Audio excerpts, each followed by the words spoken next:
All right, ladies and gentlemen, welcome back to the channel. Tonight we're talking about some of these moves the Raiders have made in the last couple of days. I gotta say, real quick, I love the moves. I think that the Raiders front office has done a phenomenal job. I think Jimmy Garoppolo is a perfect bridge starter for this team. I think Jacoby Myers is the perfect high upside, athletic, young wide receiver that the Raiders needed to pair next to Devontae Adams. I think trading away Darren Waller, I think it's the perfect time for it.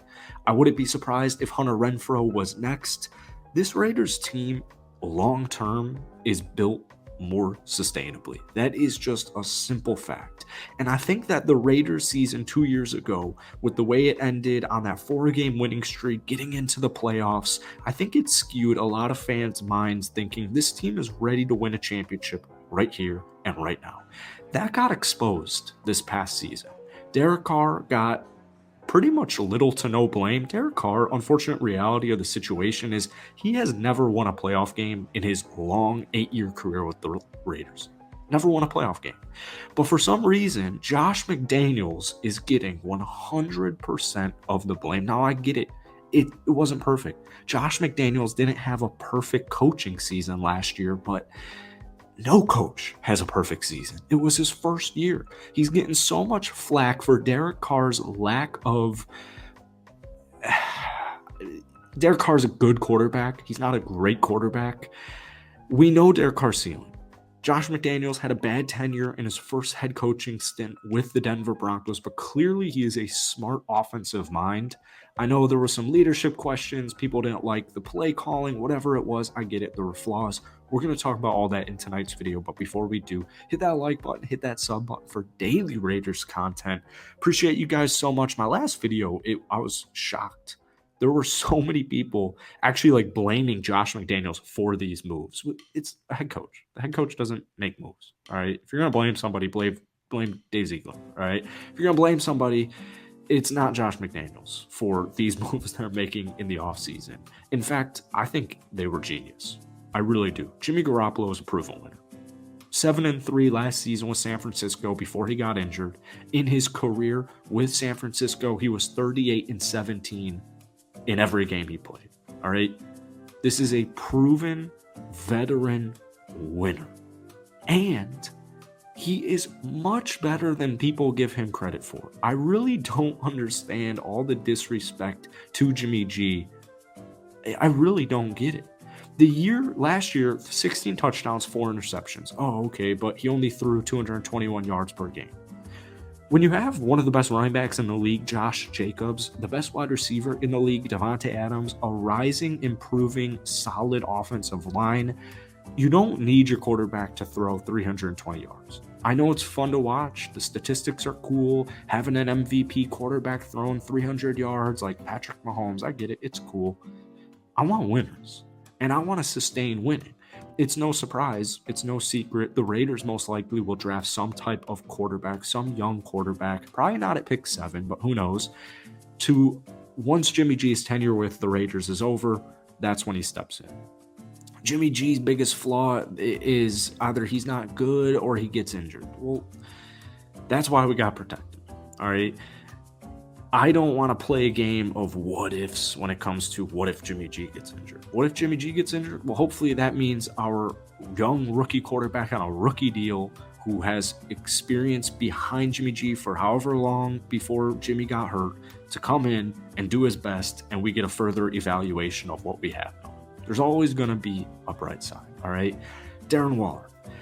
I saw a lot, the Darren Waller move was a little surprising. I don't think the compensation was bad in the slightest. At the end of the day, the Raiders saved like $40 million getting rid of Darren Waller. Foster Moreau was better than Darren last season, and he is way cheaper. All right. Once again, it was clear the Raiders' previous roster was not built to sustain winning. We saw that last year with our record and with the way the season went and with the injuries we had. I get it. Darren Waller the last 2 years has been injury riddled, but I don't get why it's such a negative to move on from Darren Waller. He was not in the best spot when he got to the Raiders. He had 2 great seasons where he was one of the best tight ends in the National Football League, and then the last 2 seasons he's been injured. It wasn't perfect play. There were questions about if he wanted to be there. I don't get why 2 players or a player and a team, I don't get why 2 sides can't mutually move on from each other. It's a business. That's the cold, hard reality. I like the move long term. This is a loaded, absolutely loaded tight end class. I fully anticipate the Raiders, especially at the latest round 3, will take a draft pick at the tight end spot. And he and hopefully Foster Moreau will be your tight end 1 and your tight end 2. It's for the best interest in the Raiders. Jacoby Myers. I got so many comments saying Jacoby Myers isn't a wide receiver 1. Okay. I don't know what I'm supposed to do with that information because Davante Adams is wide receiver 1. So what's the issue? Oh, Davante Adams won't want to play with Jimmy G because Jimmy G sucks. That's news to me, and that would be news to Davante Adams. All right? Davante wants to win. Every player wants to win. Davante is the best wide receiver in the league. He knows that. Everybody else knows that. And Jimmy G is perfectly capable throwing him the rock. 20 touchdowns, 12 interceptions 2 years ago with San Francisco, 9-6 record, 254 yards per game. It's all going to be okay. We can go back to 2019 in his first year as a full-time starter with San Francisco, 27 touchdowns, 13 interceptions, another season, 250 yards throwing the football. Jimmy G is perfectly capable throwing the rock to Davante Adams. In fact, if you want to keep Davante Adams, we all want to keep him. We all want to keep him happy. It's a better move to get Jimmy G than it was to draft a rookie quarterback at 7 and just hope those 2 guys can figure it out sometime soon. Because Davante's in his prime and you want to utilize it. I know Jimmy G isn't the flashiest QB. I know Jacoby Myers isn't, he's an 800 reception yard player, by the way. I know he's not wide receiver 1. These are championship moves. All right. Now all we need to do is get younger on defense. That's what we need to do. Get younger, get more athletic on the defensive side. We've already seen a couple of moves being made by the Raiders. Keep in mind they have money to spend, but you want a deep team, you want a young team, and you want a cheap team if you want to sustain winning. We have superstars.